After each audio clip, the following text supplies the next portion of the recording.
லீலா,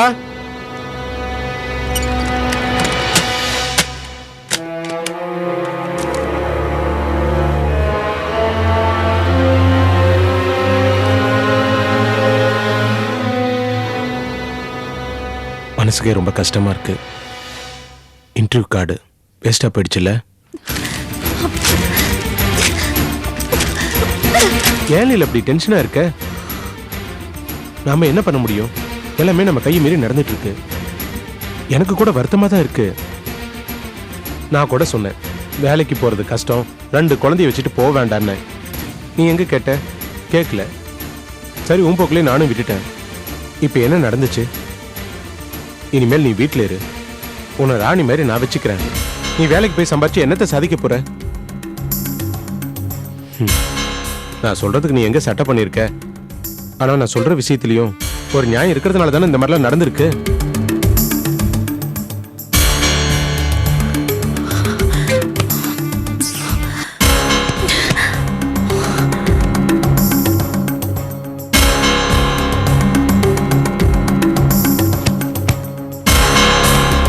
இப்ப எதுக்கு லீலா டென்ஷன் ஆகி உடம்பு கெடுத்துக்கிற? அமைதியா இரு. லீலா, உன்னை விட சக்தி படிச்சவன் ஒருத்தன் இருக்கான்.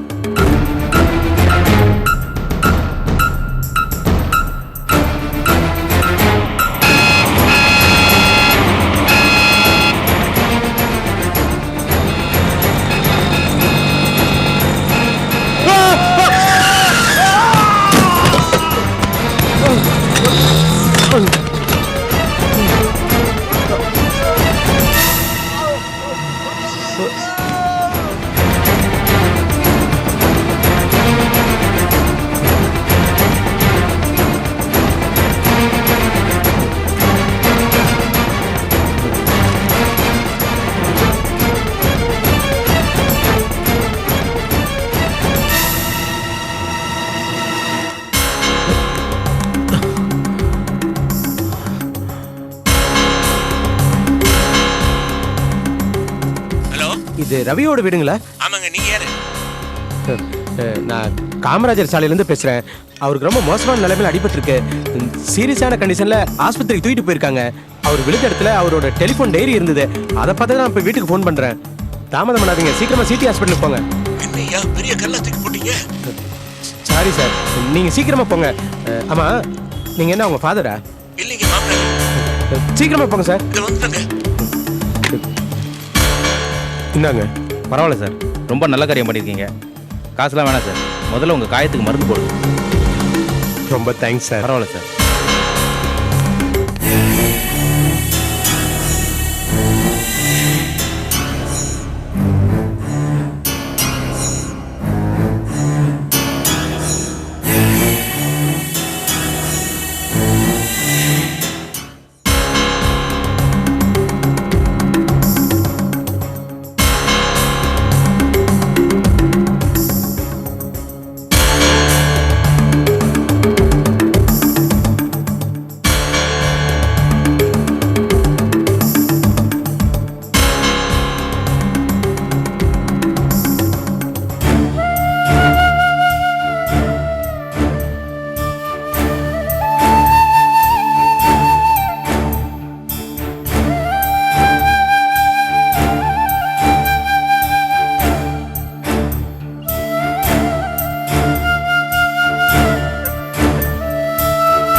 மாணிக்கம், கொஞ்சம் கூட்டு போடுப்பா. உனக்கு ரொம்ப பிடிச்ச கூட்டுப்பா.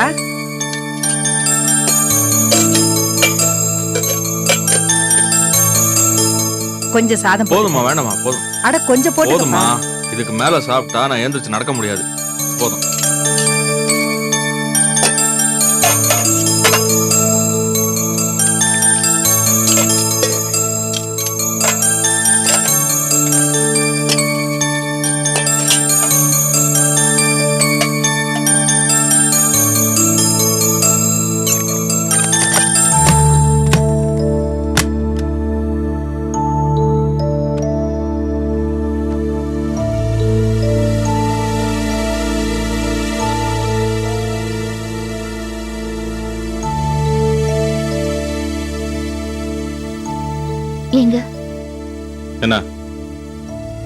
நான் உங்ககிட்ட கொஞ்சம் பேசணுமே.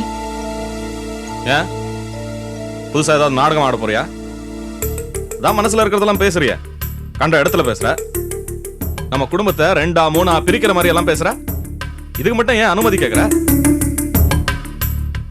உங்க மனசுல என்ன பத்தி இவ்ளோ தப்பா இத்தனை தீர்மானத்தை வச்சிட்டு இருக்கும்போது உங்ககிட்ட என் நியாயம் எப்படி எடுப்படும்? என்னது? என்னடி நியாயம் இருக்கு உன் பக்கம்? அதான் உன் வாயாலே சொன்னியே உன் மனசுல என்னென்ன இருக்குன்னு. அதெல்லாம் நல்ல பேச்சா? மனசுல நல்ல எண்ணம் இருக்கிற ஒருத்தி இப்படி எல்லாம் பேசுவாடா? மனசை தொட்டு சொல்லு. நான் கடைசியா பேசினது மட்டும்தான் உங்களுக்கு தெரியுது இல்ல? ஆனா நான் அதை தான் உங்ககிட்ட சொல்ல வேண்டியதாயிடுச்சு. நான் என்னையும் மீறி எதுக்காக அப்படி பேசினேன், எதுக்கு பதிலா அப்படி பேசினேன்னு அதெல்லாம் நீங்க பார்க்க மாட்டீங்களா? நான் அப்படி பேசினதுக்கு காரணம் உங்க அம்மா. என் அப்பாவை அசிங்கப்படுத்தி பேசிட்டு இருந்தாங்க. என்னதான் இருந்தாலும் ஒரு ஆம்பளை வளர்த்த வளர்ப்போட லட்சணம் இப்படிதான் இருக்குன்னு சொன்னாங்க. அதுக்கு பதிலா தான் நான் இப்படி எல்லாம் பேசினேனே தவிர என் மனசுல எந்த தப்பான எண்ணமும் இல்ல. இந்த பேச்செல்லாம் உங்க அம்மாவால தான் வந்தது. சரி, இப்ப என்ன பண்ண சொல்ற? உன்னை அரைஞ்ச மாதிரி அம்மாவையும் கை நீட்டி அடிக்க சொல்றியா? ஐயோ வேண்டாங்க. உங்க அம்மா வயசுல மூத்தவங்க, பெரியவங்க, பாவம். அவங்கள அடிக்கணும்னு நினைக்கிறது கூட ரொம்ப பெரிய பாவம். ஆனா பொண்டாட்டி வயசுல சின்னவ, அவளை அடிக்கலாம், உதைக்கலாம், தேவைப்பட்டா கொன்னு போட்டுடலாம். அப்படிதானே? உங்க மனசுல அப்படி ஒரு ஆசை வந்து என்னை கொன்னு போட்டாலும் சரி, நான் நிம்மதியா போய் சேர்ந்துருவேன். இதெல்லாம் வீம்புக்கு பேசுற பேச்சு. அம்மாவை பத்தி உனக்கு தெரியாதா? என்னங்க நீங்க பேசுறீங்க? உங்களுக்கு பிடிக்காத போஸ் மாமாவை பத்தி கோபி வீட்ல யாரோ தப்பா பேசினதுக்கு நீங்க எவ்வளவு கோவப்பட்டீங்க? அதுக்கு நான் இப்ப அப்படி இருக்கும்போது என் அப்பாவை பத்தி வரமுறையே இல்லாம யாராவது பேசினா என்னால எப்படிங்க சும்மா இருக்க முடியும்? நான் அவரோட பொண்ணு. பதிலுக்காவது நான் ஏதாவது பேச மாட்டேனா? சரி, போஸ் மேல தப்பா இறக்கப்பட்டேன், போதுமா?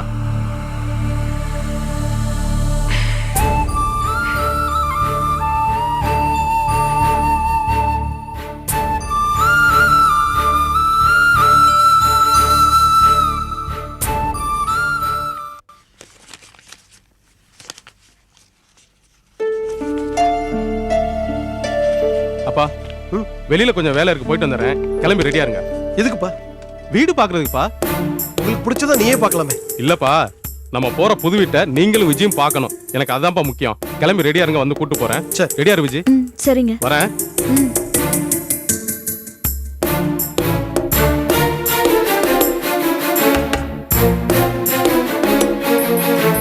லட்சுமணா, தனி கொடுத்தனம் போறதுல கோபி ரொம்ப உறுதியா இருக்கான் போல இருக்கு.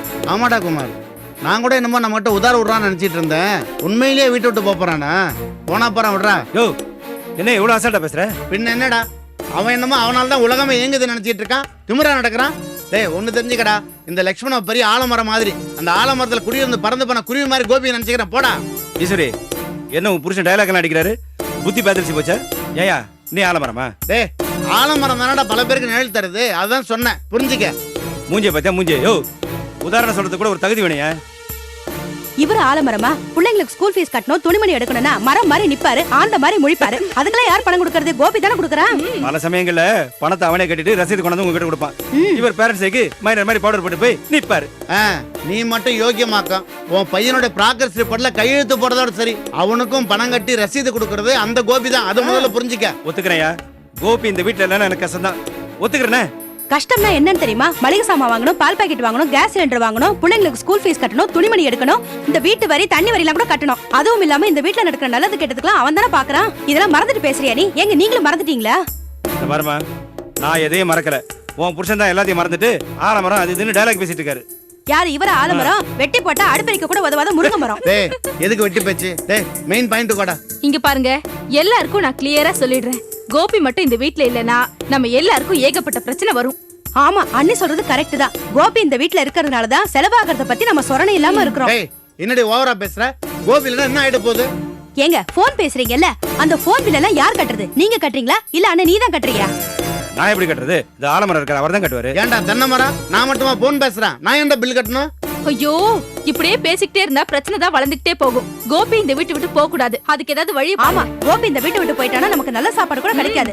முதல்ல அவன் கை கால்ல விழுந்து அவன் தனியா போறத தடுத்து நிறுத்துற வழியை பாருங்க. ஆமா, கோபி இந்த வீட்டை விட்டு போறத நாம தடுத்து நிறுத்தணும். என்ன பண்ணலாம்?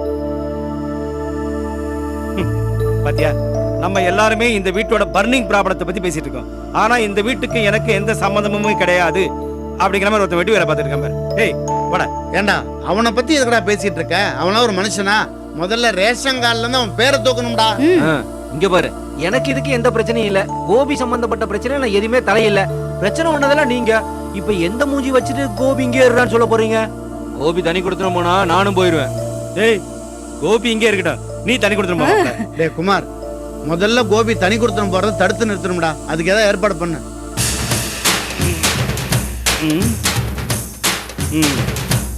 பெரிய பொறுப்பை என்கிட்ட ஒப்படைச்சிருக்கீங்க. ஓகே, இதை நான் ஒரு சேலஞ்சை எடுத்துக்கிட்டு எப்படியாவது கோபியை கன்வின்ஸ் பண்ண பார்க்குறேன். மாப்பிள்ள, ஈஸ்வர் சொன்ன ஞாபகம் இருக்குல்ல, கையில காலில் விழுந்தாவது. விழுந்துட்டு போறேன்டா. ஏன் தம்பி தானடா, எனக்கு என்ன வைக்கும்? விழுந்துட்டு போறேன்டா. எல்லாத்துக்கும் ரெடியா தான் இருக்க. வாராஜி, நீங்க எடுத்து சாப்பிடுங்க மாமா. மாமா வந்துடட்டும். அவர் எங்க வர போறாரு? அவர் சாமி கும்பிட்டுட்டு இருக்காரு. எவ்வளவு நேரம் தான் சாமி கும்பிடுவாரு? அந்த சாமிக்கே போர் அடிச்சு போய் போப்பா போய் சாப்பிடும் துரத்திட போறாரு. மாமா வரத்தான் போறாரு. வந்தாச்சு. வாங்க மாமா. என்ன சாமி கிட்ட வரல பேச்சுவார்த்தை நடத்திட்டு அவர்கிட்ட மட்டும் தானே மனசை விட்டு பேச முடியும். உனக்கு தெரியாதா? எனக்கு அவருக்கு எத்தனை நாள் பழக்கம். எனக்கு எத்தனை சோதனை வந்தாலும் சுதந்திரத்தோட அவர்கிட்ட தான் பேச முடியும். சில சமயம் உடனே தீர்த்து வைப்பாரு, சில சமயம் தொடர்ந்து சோதனை பண்ணிக்கிட்டே இருப்பாரு. இப்படி சோதனை மேல சோதனை அதிகமா பண்ணும்போது ஏன்பா அது நியாயமான சுதந்திரத்தோட கேட்பேன். இப்ப சமீப காலத்துல ஒன்றும் அவர் எனக்கு நிம்மதி தர்றதா காணும். என்னமாமா இவ்வளவு விரக்தியா பேசுறீங்க? எதுவும் பிரச்சனையா? பிரச்சனைன்னு சொல்ல முடியாது. அது ஒரு பக்கம் பார்த்தா சந்தோஷமாவும் இருக்குது. என்னமாமா அப்படி சந்தோஷப்படுறமா என்ன நடந்துச்சு? இப்போ அழகர் குளத்துலேருந்து நான் மெட்ராஸ் வரும்போது எப்பவும் எனக்கு முன்னால் பஸ் நிறைய பிரச்சனைகள் வந்து நிற்கேன். அது எனக்கு பழகி போச்சுன்னு வச்சுக்க. இப்போ சரோ மாமியார் எடுத்துக்க. சரோ கொடுமைப்படுத்துவா, கண்டபடி பேசுவா, நடத்துவா. ஆனால் என்ன கண்டா ஒன்றும் நடக்காத மாதிரி இருந்துருவா. ஆனால் இந்த தடவை நான் போனப்போ அந்த அம்மா எங்கிட்ட சொல்லுது, சரோவுக்கு புத்தி சொல்லுங்க. இதுல சந்தோஷப்படுறதுக்கு என்னப்பா இருக்கு? சந்தோஷத்துக்கு நம்ம திருந்தவே மாட்டாங்கன்னு நினைக்கிற ராசாமா மாதிரி கூட்டாளிங்கெல்லாம் கொஞ்சம் திருந்துற மாதிரி தோணினாலே சந்தோஷம் தானே. என்னமோ வருத்தம் சொல்லிட்டு இருந்தீங்க. வருத்தம் எதுக்குன்னா, சுபாவத்திலே ரொம்ப நல்லவங்க, எல்லாரோடைய பாசத்தோட பழகுறவங்க, ரொம்ப அன்பானவங்க, எல்லாரையும் புரிஞ்சுக்கிறவங்க, திடீர்னு புத்தி கெட்டு போய் ரொம்ப நெருங்கினவங்கலாம் தப்பா புரிஞ்சுக்கிறது, எதுக்கு எடுத்தாலும் சண்டை சச்சரவு ஏதாவது செய்யறது. நாம சொல்லி பாக்குறோம், அப்போ திருந்த மாட்டேங்கிறாங்க. நான் என் சாமி கிட்ட போய் புலம்புறேன், அவரும் செவி சேர்க்க மாட்டேங்கிறாரு. இதெல்லாம் வருத்தம் தானடா. என்னதானே நீயே ஒரு மாதிரி ஆயிட்ட? நான் ஒன்ன சொல்ல கண்ணு, நம்ம குடும்பம் இப்படி ஆயிடுச்சேன்னு வருத்தப்பட்டுக்கிறேன். நினைச்சு பாரு, நீங்க எல்லாம் சிறு பிள்ளைகளா அழகர் குளத்துல இருந்து போய் எவ்வளவு நல்லா இருந்துச்சு. நீங்க எல்லாரும் ஒருத்தரோட ஒருத்தர் அன்போடி பாசத்தோட எவ்வளவு அழகா பழகிட்டு இருந்தீங்க. இப்ப திடீர்னு என்னாச்சு? ஏதோ கண்ணு பட்ட மாதிரி பாசமெல்லாம் காத்தோட போயிருச்சு. எனக்கு ஒண்ணுமே புரியல, குழம்பி போய் நிக்கிறேன். அப்ப நீங்க ஒத்துமையா இருந்தது உண்மையா? இப்ப நீங்க பிரிஞ்சிருக்கிறது உண்மையா? இல்ல ரெண்டுமே உண்மையா? எனக்கு எதுவுமே விளக்கலையே தாயி. கேட்டே இல்ல சாமி கிட்ட நான் என்ன கேட்டேன்? இதைத்தான் கேட்டுக்கிட்டு இருந்தேன். அவனுக்கு தான் பதில் தெரியும், சொல்ல மாட்டேங்கிறானே. என்னைக்கு சொல்றேன்னு பாப்போம். எனக்கு நேரமாச்சு, பஸ்ஸை பிடிச்சி அழகருக்குள்ள போய் ஆகுன. இப்ப எதுக்கு மாமா அழகுறதுக்கு போனோம்பா, 2-3 பேரை பார்க்கணும், வேலை இருக்குது. வரட்டுமா? சரி வரந்தானே.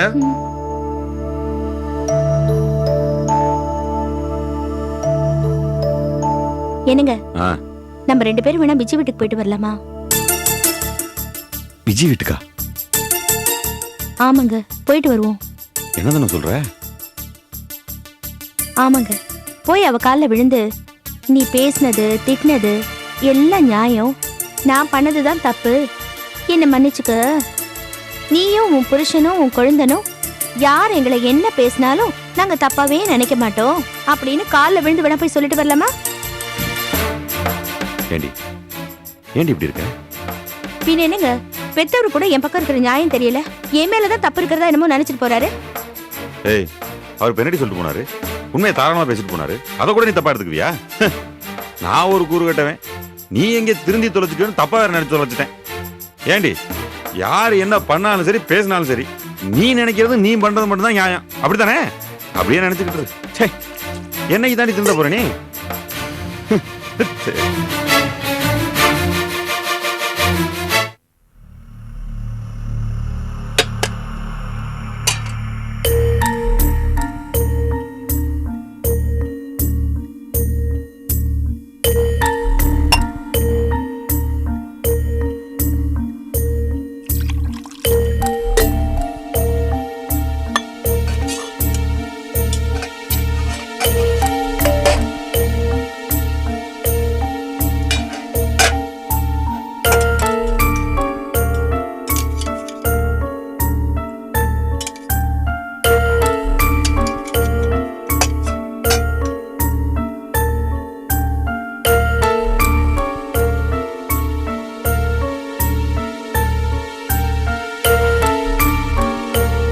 கேளில இப்படி நிதானமா சமைச்சு ரிலாக்ஸா பரிமாறிட்டு இருக்கியே, ஒருவேளை அந்த இன்டர்வியூல அட்டன் பண்ணி வேலை கிடைச்சிருந்தா பரபரப்பா இருந்திருக்கும்ல?